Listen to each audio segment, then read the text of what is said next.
আপোনালোকৰ ৰণনীতিৰ ওচৰত বিজেপি শংকিত বুলি ভাবে নেকি সমাগত বিটিচি নিৰ্বাচনক লৈ? নাই, এতিয়ালৈকে মই ইয়াৰ ওপৰত কোনো বক্তব্য দিব বিচৰা নাই, কাৰণ নিখিল বড়ো ছাত্ৰ সন্থাৰ পলিটিক্সটো প্ৰাইমাৰী নহয়, পলিটিক্সটো ছেকেণ্ডাৰী।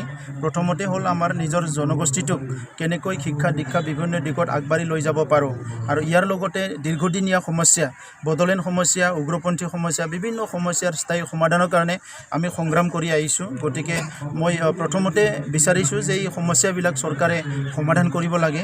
ৰাজনীতিটো চবে কৰিব, যোনে মানে আজি ৰাজনীতি কৰিম বুলি দল খুলিছে চবে ৰাজনীতি কৰিব, আৰু ৰাজনীতি কৰিবই লাগিব, কিয়নো আমাৰ দেশখন এটা গণতান্ত্ৰিক দেশ, আৰু গণতান্ত্ৰিক দেশত মানে ৰাজনৈতিকভাৱে চৰকাৰ নিৰ্বাচিত হয়। তো সেইকাৰণে ৰাজনীতিটো কৰিব, কিন্তু ৰাজনীতিৰ নামত ৰাজনীতি নকৰি পেলাই গ্ৰাম্য অঞ্চলৰ আজি শিক্ষা দীক্ষা, আজি যিখিনি মানে মেডিকেল বা বিভিন্ন ইনষ্টিটিউশ্যনবিলাক আছে যিবিলাক ইতিমধ্যে মানে দুৰ্বল হৈ গৈছে বা ডেমেজ হৈ গৈছে, সেইবিলাক ঠিক কৰাৰ কাৰণে আৰু নতুন নতুন ইনষ্টিটিউট সৃষ্টি কৰাৰ কাৰণে, সেইটোৰ কাৰণে ৰাজনীতিটো হ'লে ভাল হয়। মানৱ সম্পদ উন্নয়নৰ কাৰণে হ'লে ভাল হয়। সকলো ঐক্য সংহতি, ৰাজনৈতিক অধিকাৰ লৈ সকলো জীয়াই থাকিব পৰিৱেশ সৃষ্টি কৰা ৰাজনীতি কৰিলে আমি ভাল পাম। গতিকে আজি বিশেষকৈ অনাগত BTC ইলেকশ্যনক লৈ পেলাই কাৰ কি সৃষ্টি হৈছে, কাৰ ভয় হৈছে, কাৰ উত্থান হৈছে, কাৰ পতন হৈছে, ইয়াৰ ওপৰত মই আজি বক্তব্য দিব বিচৰা নাই। আমাক শান্তি লাগে, আমি ঐক্যবদ্ধ হৈ জীয়াই থাকিব বিচাৰিছোঁ। আজি এটা ভাল খবৰ হৈছে, BTC অঞ্চলত নতুন এটা ৰাজনীতি দল গঠন কৰিছে। গতিকে আজিৰ আগলৈকে যিসকলে অবড়ো নাম লৈ পেলাই ৰাজনীতি কৰি আছিলে, আজি তেখেতসকলে কিবা এটা ৰাজনীতি দল খুলিছে বুলি আমি শুনিছোঁ। ৰাজনীতি কৰাত আমাৰ আপত্তি নাই, ৰাজনীতি কৰক, খালি সমাজ বিভাজন কৰিব নালাগে। ধৰ্মৰ নামত, জাতিৰ নামত বড়ো অবড়ো সেইবিলাক কৰিব নালাগে। ৰাজনীতি কৰাত ভাৰতবৰ্ষত কোনো বাধা নিদিয়ে। ছেকেণ্ড কথা হ'ল, আজি কিবা আৰ্মি খুলিব বুলিও শুনি আছোঁ, সেনা খুলিব, নতুন এটা সেনা আৰম্ভ কৰিব। তো সেইকাৰণে আমি আগতো প্ৰশ্ন কৰি আহিছোঁ, এতিয়াও আমি সেইটোকে প্ৰশ্ন কৰিম যে যিটো সেনা ইয়াত বনোৱা হ'ব, এই সেনাটো মানে দেশৰ কাৰণে যুঁজিব না কাৰ কাৰণে যুঁজিব? যদি জাতিৰ কাৰণে যুঁজিবৰ কাৰণে যদি সেনা বনাইছে, সেনাৰ সৃষ্টি কৰিব বিচাৰিছে, তেনেহ'লে ভাৰতৰ যিখিনি পুলিচ আৰ্মি আছে সেইবিলাকৰ ওপৰত বিশ্বাস নাই নেকি? আমাৰ এটা প্ৰশ্ন আহিছে। নহ'লে সেই সেনাটো কিহৰ কাৰণে লাগে?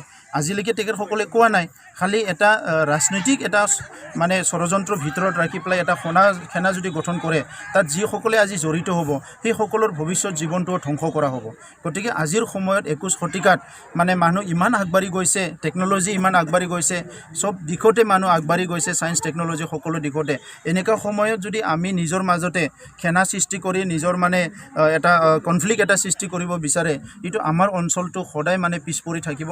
এটা কনফ্লিক্টৰ আমি ফেচ কৰিব লাগিব। গতিকে ইয়াৰ পৰা যাতে সকলো বিৰত থাকে, এটা শান্তি সম্প্ৰীতিৰ মাজৰে গণতান্ত্ৰিক প্ৰক্ৰিয়াৰে ৰাজনীতি কৰে, সেইটো আমি আহ্বান জনাম। ABSUৰ পৰা শেহতীয়াভাৱে বিজেপিলৈ ধাৱিত হৈছে কিছুমান মানুহ, কিছু নেতা আপোনালোকে সৃষ্টি কৰে। এতিয়া মানুহ য'ত আছে সেই মানুহবিলাক নিবও বিচাৰিব, আৰু মানুহবিলাকো পৰিৱৰ্তনশীল মানুহে সদায় এটা জেগাত থাকি ভাল নাপায়। চ' এজন দুজন তেনেকুৱা মানুহ ওলাব, সেইটো লৈ পেলাই চিন্তা কৰিব নালাগে। মূল উদ্দেশ্যটোত আমি যাব লাগিব। কোনোবা বিজেপিৰ পৰা ক'ৰবাত আহিব, কংগ্ৰেছৰ পৰা ক'ৰবাত যাব, হয় না? এইটো ঘূৰি থাকিব। ABSUৰ পৰা আজি জইন কৰিব বিজেপিত, জইন কৰিব পাৰে, সেইটো মানে কোনো আচৰিত কথা নহয়। কোনোবা যদি তেনেকুৱাই ভাল দেখিছে, আমাৰ ক'বলগীয়া নাই। নিজৰ সমাজৰ যদি তেনেকুৱা কাম কৰিব বিচাৰিছে, আমাৰো নিজৰ উদ্দেশ্য আছে। ABSU হিচাপে আমাৰ এটা ডাঙৰ এটা গ'ল আছে। সেই গ'লটো এচিভ কৰাৰ কাৰণে 50 বছৰে সংগ্ৰাম কৰি আছে, আৰু 50 বছৰে সংগ্ৰাম কৰি যাম। কোনোবা এজন দুজন ব্যক্তি তেনেকুৱা ওলাব, 5 বছৰ 10 বছৰৰ মূৰত ইফালে এবাৰ যাব, ইফালে এবাৰ যাব। এনেকুৱা অলৰেডি মানে এটা ছেকশ্যন মানে সমাজত আছে ঘূৰি পেলাই। এই ঘোঁৰাবিলাকে ঘূৰি থাকে, মানে আজি ABSUৰ পৰা ক'ৰবাত যাব, কালি ক'ৰবাত যাব, এই ঘোঁৰাবিলাকে ঘূৰি থাকিব।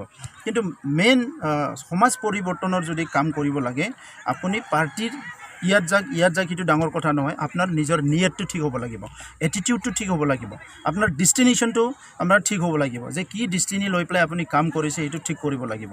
গতিকে তাৰ ওপৰত মই বিশেষ ক'ব বিচৰা নাই। Thank U.